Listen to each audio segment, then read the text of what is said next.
With the whole of the UK gripped by our favourite TV show, The Great British Bake Off, did you know that there are actually quite a lot of similarities between the world of PR and marketing and the world of the Bake Off tent? The first is the importance of balancing style and substance. There's no point making an intricately designed cake if the taste and the texture don't match up. The same goes with any report or byline or website in PR and marketing. If the copy doesn't land, then you're not going to get the right results for your client, no matter how beautiful it looks. The second point is that timing is everything.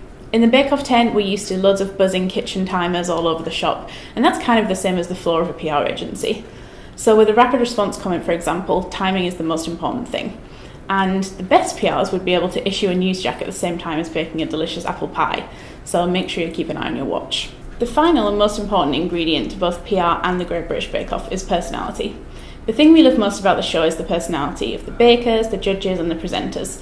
And in PR this is just as important. So nailing the personality of both your brand and your spokesperson is key to getting the best coverage for your client.